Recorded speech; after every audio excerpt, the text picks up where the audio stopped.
Hey there, Boots Owen here. This is my Stanley range, and just a second ago I had some smoke coming out of here. Got the door open to get some heat into it, just boiling up for the kettle. I saw some smoke coming out of there, and it shouldn't be coming out of there. Clearly it should be going up the chimney. You can just about see it there. I can see it. Maybe it'll show up in the video. Yeah, you can see it there coming up. That's smoke. It shouldn't be coming up out of there. I'll show you why. So with a Stanley range like this, it's a Stanley 7 or 8 or a Morn, some name like that. The smoke comes from the firebox, goes over the top of the oven, down the side, under the bottom, through to the back, and then up the chimney. Or if you open this valve, it just goes straight through and up the chimney. So it's probably hot, isn't it? Yeah, it's a little bit hot. You can see the flames there just going straight up the chimney now. And if I was to close that, the flames should go over the top. That's open at the moment, so they should go over the top and down. But if we look in here, open up this access hatch here. This is my angled cleaning poker that comes with a Stanley. You see this? That's all soot. That was solid, and it is solid the whole way to the bottom. You can see here, what are we talking?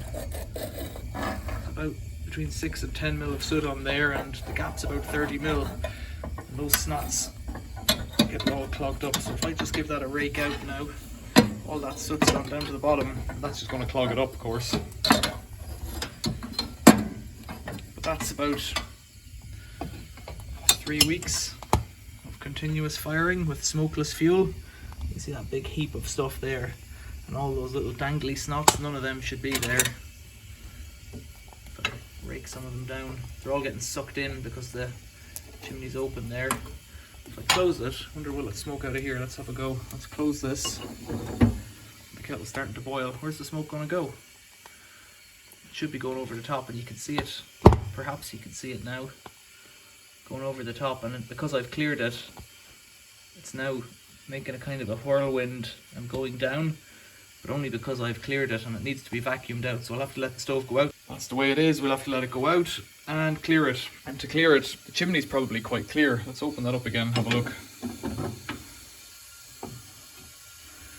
Yeah, that soot is actually going up the chimney that I've just raked, so I really don't want that to happen, so I'll just leave it open now. You can see the little snots of it there on the back. They shouldn't have been there before, just in the back, and that's too hot for me to hold. I don't really need to clean the chimney, I just need to clean this bit. So the chimney needs to be cleaned about twice a year, start and end of winter normally. But this fellow here needs to be cleaned out every few weeks, and it catches up with you sometimes, and you just notice that little wisp of smoke. I wasn't able to smell it this time, but there you go.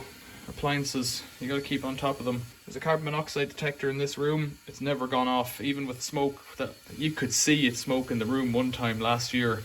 Carbon monoxide detector didn't care. I don't know how bad it would have to be. Well, I remember as a kid, you know, going into pubs full of cigarettes and stuff. This ain't that bad. Nowadays, everything's gonna kill you. That's the job for tomorrow.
So it's been about 3 or 4 days since I cleaned it. I forgot to make a wrap of the video, so we're back here again just to give you an idea of what's happening. Clean down the top, clean down the side, clean down the back, cleaned out the base, and that's it. The chimney itself doesn't need cleaning every time. What I'm burning is these smokeless nuggets that have floor sweepings on top of them. They're called ovals or something like that. In the coal scuttle there, something like ovals, but they make a lot of soot. So while they're technically smokeless, they still make smoke, you know, but it's not browny black smoke like smoky coal used to make. And that's what I'm burning in this range. So in here, the fire's on. The vent is set to put the smoke around it most of the time, or just shut. And if you get a look in there, that's what I cleaned out before. Difficult to get the light and the camera together, but you can see even after a few days, you've got you've got a little layer of these kind of smuts or something like that, you might call them, and then they begin to adhere. You can see it's getting pretty good back in there. Put my camera into the fire. It's getting pretty good back in there. So really every 2 or 3 weeks it's necessary to do this job. Let's have a look in the back one. There's a bit of, maybe I missed that, or maybe that's where it's collecting. Don't think I missed it. I think I did clean it. But it's a job that needs doing, and normally I catch it in time, but that time I didn't catch it in time. I want to mention the vacuum cleaner I was using. That's a little, I think, ash vac that's not meant to be used for soot, but has performed perfectly for both ash and soot for the last 10 years. Never change the filter. I give it a crinkle off to get all the dust off it, and it works, and it gets a little bit hot, but you're only ever doing it for 15 minutes. So not an issue as far as I'm concerned. The timber at the side, some of it's used for kindling at the start of the fire. The rest is just there to dry out for the other stove, which is an Eco 2022 stove. That timber doesn't get burnt in here. Some bits of the kindling, you can see up beside my pine cone collection, there's some little bits of kindling and some newspapers there and bits to get it going, but when you light it every day, coal, you can't just light coal. And there was something recently in the news that said that the pollution that comes off fire lighters is way worse than the actual fire that comes later. No, I don't know. But I use paper and kindling to get it going. It seems adequate. That's the firebox there. It's hot, but it's not so hot that I can't touch it, that little vent there. And nothing keeps it in place. It's just kind of gravity kind of holds it in place there. And it's worked. It's worked very well like this for quite a number of years. That's how I clean it. That's how I maintain it. It's important to do it, because if you don't do it, two things.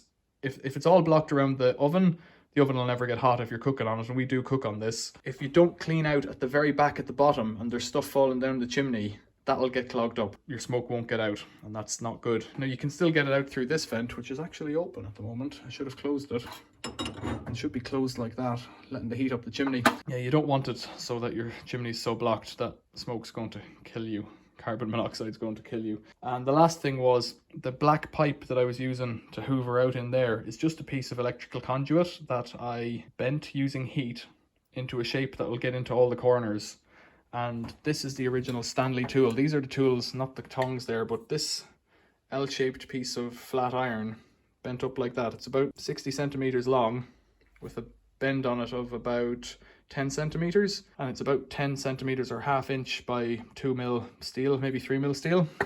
That's the original poker that came with the stove. I got this from the lady who had it originally installed in a house years and years ago, and I got it from her when she was changing over to a little electric fire. And that's the Stanley tool there. And somebody asked me about these things and parts for these stoves recently in a comment. I think you can still get all the parts for this stove, and the place where I've seen it is in the Cope in Donegal, which is a hardware store. They have all the parts. I've also seen it in the Cope in Moville.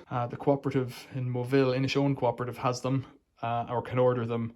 And Temple Crone is the other Cope. Temple Crone Cooperative has all these parts. So I presume you can get them all along the west coast of Ireland. Never seen parts in the east coast, but I'm sure if you go to a stove shop, they can get them. But going to the co-op shop or the Cope shop, I think the prices and the service is a little bit better than a stove shop. Stove shops are more fancy from my point of view. The point is, clean it regularly. That was only about 3 weeks of maybe a month of soot. You need to do it more regularly than that when you've got a fire in every night. Questions or comments, leave them below. Any questions or tips or details about your Stanley, let me know in the comments below. Thanks for watching. Please like and subscribe. See you later.